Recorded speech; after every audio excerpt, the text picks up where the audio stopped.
wabarakatuh. Bismillahirrahmanirrahim. Alhamdulillah. Wa afdalus salati wa atamut taslim ala sayyidina Rasulillah wa ala alihi wa ashabihi wa man walah wa la hawla wa la quwwata illa billah. Rabbi shrah li sadri wa yassir li amri wahlul 'uqdatan min lisani yafqahu qawli. Allahumma hdi qalbi wa saddid lisani bihaqqi sayyidina Muhammad sallallahu alaihi wasallam. Radina billahi rabba, kami semua redha Allah Tuhan kami. Wa bil islami dina, kami redha Islam cara hidup kami. Wa bi Muhammadin rasulah, dan kami redha bahawa Muhammad sallallahu alaihi wasallam seorang rasul. Bertemu lagi tuan-tuan umat Rasulullah yang dirahmati Allah dalam episod 65 orang sahabat Rasulullah sallallahu alaihi wasallam. Kita sampai pada sahabat yang ke-12. Bilangan sahabat ramai, melebihi 100,000 orang. Daripada kalangan ratus-ratus ibu ini, kesemuanya adalah sahabat-sahabat hebat. Mereka kesemuanya pernah bertemu muka dengan Rasulullah. Kesemua mereka Islam dan kesemua mereka mati dalam keadaan Islam.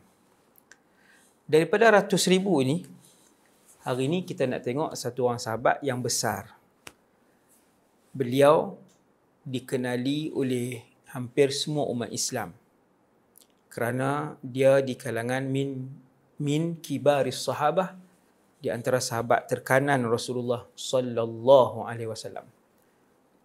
Kelebihan beliau dua. Yang pertama, beliau boleh bebas untuk keluar masuk ke dalam rumah Nabi. Dan yang kedua,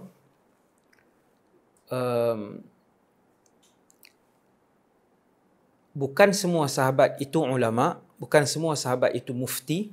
Maksudnya mencapai penguasaan ilmu yang tinggi.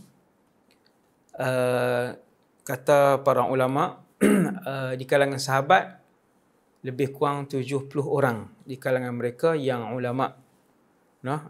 Anggaran yang ulama.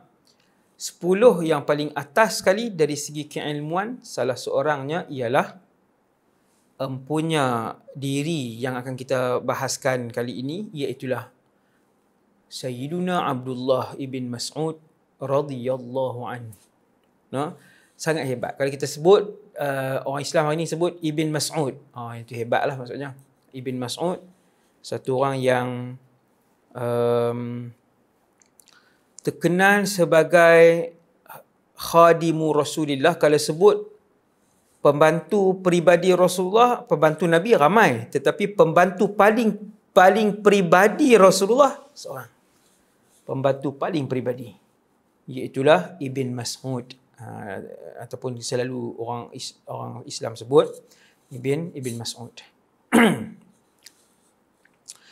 Jadi kenapa beliau mencapai tahap penguasaan ilmu sebegitu? Kerana beliau antara orang yang rapat dengan Nabi. Kalau tuan-tuan tengok orang yang rapat dengan Nabi, kesemuanya sama ada menjadi pemimpin besar yang hebat ataupun ulama-ulama di kalangan sahabat yang hebat. Ada 4 orang kanak-kanak yang bersama dengan Rasulullah daripada zaman kanak-kanak mereka. Yang pertama di Mekah, Ali ibn Abi Talib radhiyallahu anhu. Abdullah ibn Mas'ud radhiyallahu anhu. Zaid ibn Harithah. 3 orang kanak-kanak.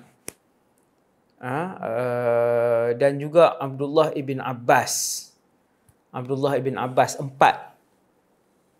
orang ini adalah kanak-kanak yang dibesarkan di sekeliling Rasulullah dengan didikan langsung Nabi. 4 orang ni. Keempat-empat ini tergolong di kalangan 10 yang alim di kalangan sahabat. Masya Allah. Dan di Madinah ada seorang kanak-kanak yang dibesarkan oleh Rasulullah, juga khadam Nabi di Madinah, iaitulah Sayyidina Anas ibn Malik radhiyallahu anhu. Beruntunglah mereka ini dunia dan akhirat. Kita terus kepada kisah bagaimana Abdullah bin Mas'ud ni, dia orang Mekah. Waktu Nabi dan Abu Bakar menyebarkan Islam di Mekah, Abdullah bin Mas'ud ni di tahun pertama tu dia tak ambil kisah. Sebab dia pun kanak-kanak dan dia adalah pengembala kambing kepada tuannya ketika itu yang bernama Uqbah ibn Abi Mu'ayyid. Jadi Uqbah ni hari-hari pagi dia bawa kambing tuan dia. Wallahu alam berapa ekor. Ada Arab yang bawa 5-60 ekor. Itu yang selalunya yang kalau Arab Badui di belakang rumah ni wajib lah. Saya pernah ke pedalaman. Setiap rumah Badui wajib. Macam orang kampung hari ni bela ayam. Tuan-tuan, kebanyakan rumah orang kampung hari ni susahlah nak jumpa. Zaman kami kecil dulu, kebanyakan orang kampung ada ayam, kan? Ada yang 10 ekor, ada yang 20, ada yang bela biasa ni. Begitulah Arab Badui dia ada kambing dia. Tapi kalau yang banyak tu ratusan ataupun ribuan ekor. Jadi Abdullah ibn Mas'ud seorang pengembala kambing, dia mengambil upah daripada pengembalaan tersebut daripada tuan dia. Keluar pagi, balik petang. Keluar pagi, balik malam di pedalaman meragut rumput di pedalaman. Jadi dia tak berapa nak peduli sangatlah dengan apa yang berlaku. Dia dengar ada seorang pemuda mengaku kata Rasul, tapi dia tak ambil pot lah, bahasa orang hari ni kata kan, tak ambil ni sangat. Dia pun macam tu saja. Sampai pada satu hari Allah Subhanahu Wa Taala dengan kuasa dan kehendak Allah mempertemukan Abdullah bin Mas'ud dengan Rasulullah sallallahu alaihi wasallam. Jadi Abdullah bin Mas'ud ni satu hari dia mengembala kambing di pedalaman. Seorang-seorang dia, budak kanak-kanak, belum baligh. Tuan-tuan, bayangkan. Mungkin 12, mungkin 11, mungkin 13 umur waktu tu.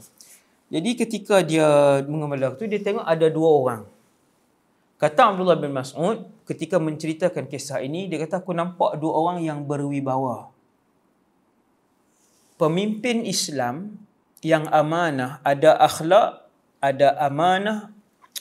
Orang tengok, orang nampak pemimpin yang berwibawa, ada gah dia. Kata Abdullah bin Mas'ud, aku nampak dua orang yang berwibawa, nampak tanjak, orang kena kata nampak tanjak, nampak gaya. Mai daripada jauh, kemudian nampak kedua-dua mereka terlalu penat sehingga bibir kedua-dua mereka kering. Bila sampai, kedua-dua ni berkata kepada aku, salah seorang tu berkata kepada aku, ya ghulam, wahai kanak, perahkan sedikit susu kambing kepada kami nak minum. Jawab Abdullah ibn Mas'ud, dia kata, inni mu'taman, walastu saqiyakuma. Aku pemegang amanah. Aku bukan pemilik kambing, orang upah. Bukanlah dua orang lelaki ni nak makan minum susu yang haram, tetapi dua orang ni pun tak kenal siapa budak kecil ni, maka minta, daripada orang ni minta, boleh tak perah sikit susu, kami nak minum, minta kan.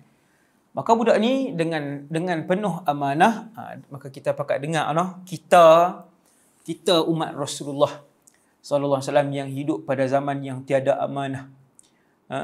Daripada orang yang ada jawatan, yang beruniform, yang tak beruniform, sampailah ke jawatan yang paling tinggi, yang acap kali ambil harta yang bukan milik mereka, sama ada secara rasuah ataupun curi. Cuba lihat 1400 tahun yang dahulu, seorang Arab Badui yang bukan Islam menjaga kambing di pedalaman, tak ada siapa tengok dia. Bila orang main minta nak tengok susu, nak minum susu, dia kata, inni mu'taman. Aku ni bukan tuan kambing, aku ni pemegang amanah aja. Tolong bela kambing orang, ambil upah. Walastu saqiyakuma, aku tak boleh bagi kamu berdua minum. Tuan-tuan sekalian, nak kurang apa kalau kambing tu 100 ekor, dia ambil sekok saja, perah susu, bagi minum kat dua lelaki tadi. Apa yang nak kurang kambing tadi?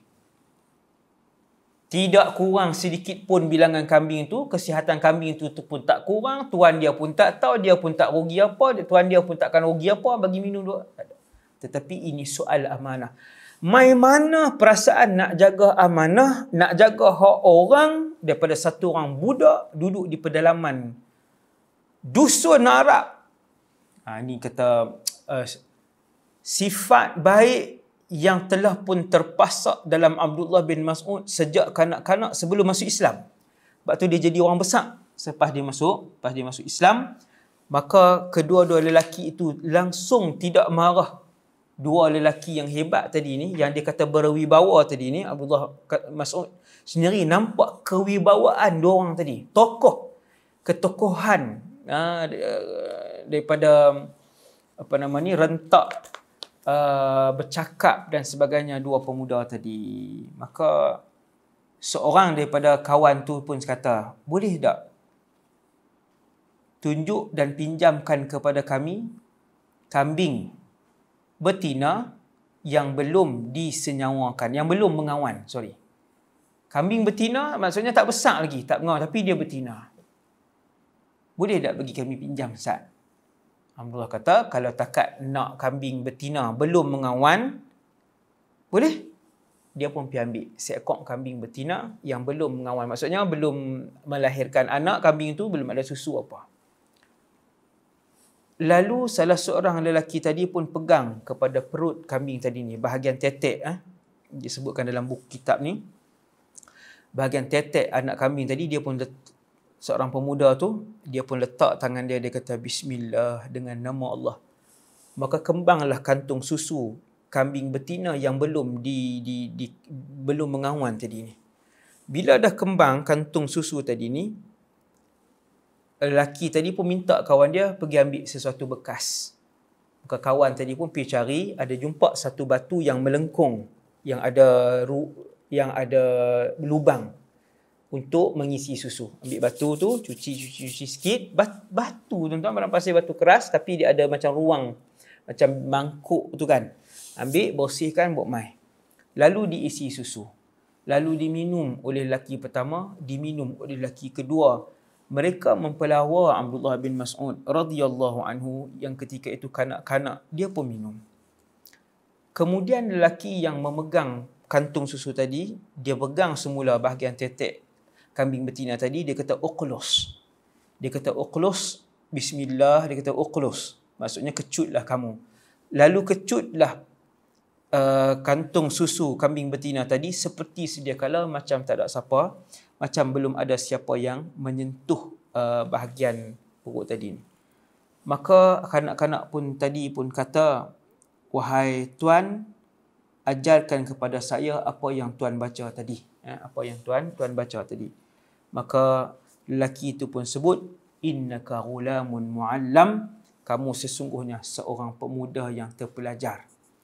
Pemuda tadi, lelaki yang dua orang tadi, seorangnya Rasulullah sallallahu alaihi wasallam dan seorangnya lagi Sayyidina Abu Bakar ibn Abi Quhafah. Itu adalah tahun-tahun pertama, tahun-tahun awal Rasulullah dan Abu Bakar serta Abu Ubaidah bin Jarrah, Uthman ibn Affan, Abdul Rahman ibn Auf. Tahun-tahun terawal Al-Arqam ibn Abil Arqam menyebarkan Islam di kota Mekah. Sangat perit. Mereka dikejar, ditangkap dan sebagainya. Itulah yang disebutkan oleh Abdullah bin Mas'ud. Bermula daripada hari itu, beliau mencari, rupa-rupanya lelaki itulah yang disebut oleh penduduk Mekah yang mendakwa dirinya Nabi SAW.